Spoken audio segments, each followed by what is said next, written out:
Sir ಈ ಹಳ್ಳಿಗಳ ಅಕ್ರಮ ಸಾರಾಯಿ ಸ್ವಲ್ಪ ಜೋರಾಗುತ್ತೆ ಮಣ್ಣು ಗುಲ್ಬರ್ಗ ಸಾರಾಯಿ ಸ್ವಲ್ಪ ಬೇಜಾರು ವ್ಯಕ್ತಪಡಿಸಿದ್ರು ಇದಕ್ಕೆ ಸರ್ ಯಾವ ಥರದ ಕೇಸಸ್ ಎಲ್ಲ ಆಗ್ತಾ ಇದೆ ಸರ್?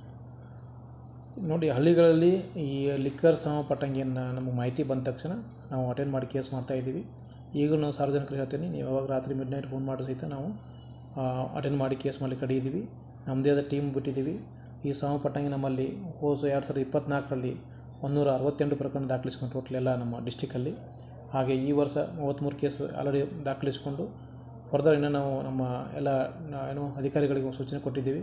ಈ ರೀತಿ ಯಾವುದೇ ರೀತಿ ಅಕ್ರಮವಾಗಿ ಸಾರಾಯಿ ಸಂಬಂಧಪಟ್ಟಂಗೆ ಮಾಹಿತಿ ಇದ್ದರೆ ಇಮಿಡಿಯೇಟಾಗಿ ಚೆಕ್ ಮಾಡಿ ಕೇಸ್ ಮಾಡಲಿಕ್ಕೆ ಹೇಳಿದ್ದೀವಿ. ಇದ್ರ ಜೊತೆಗೆ ನಾವು ಹೋದ ವರ್ಷ ಸ್ಪೆಷಲ್ ಡ್ರೈವ್ ತೊಗೊಂಡಿದ್ವಿ ಎಲ್ಲ ಹೈವೇದಲ್ಲಿ.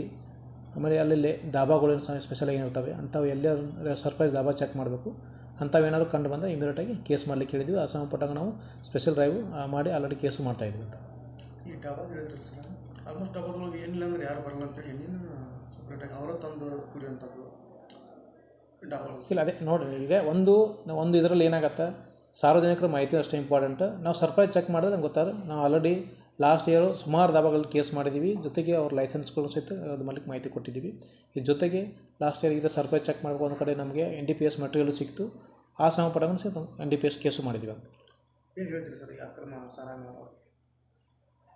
ನೋಡಿ, ಇದರಲ್ಲಿ ನಾವು ಆಲ್ರೆಡಿ ಓನ್ಲಿ ನಾವು ಬರೀ ಕೇಸ್ ಮಾಡೋದಷ್ಟೇ ಅಲ್ಲ, ಕೇಸ್ ಮಾಡಿ ಜೊತೆಗೆ ಅವ್ರ ಮೇಲೆ ಪ್ರಿವೆಂಟಿವ್ ಆಗಿ ತಹಸೀಲ್ದಾರ್ ಹತ್ರ ಕರ್ಕೊಂಡೋಗಿ ಬಾಂಡ್ ಓವರ್ ಪ್ರೊಸೆಸ್ ಇದೆ ಅಂಥ ಪ್ರೊಸೆಸ್ ಮಾಡಿ, ಅಂಥವ್ರು ಏನಾರು ಅವರು ಒಂದು ಸಲ ಮಾಡಿದವರು ನಾವು ಬಾಂಡ್ ಓವರ್ ಆಗಿತ್ತಂದ್ರೆ ಫರ್ದರ್ ಏನಾರು ಆ ರೀತಿ ಮತ್ತೆ ಮಾಡಿದ್ರಂದರೆ ಅವ್ರದ್ದು ಬಾಂಡು ಫೋರ್ಫೀಚರ್ ಸಂಬಂಧಪಟ್ಟಂಗೆ ನಾವು ಮೂವ್ಮೆಂಟ್ ಮಾಡ್ತಾಯಿದ್ದೀವಿ.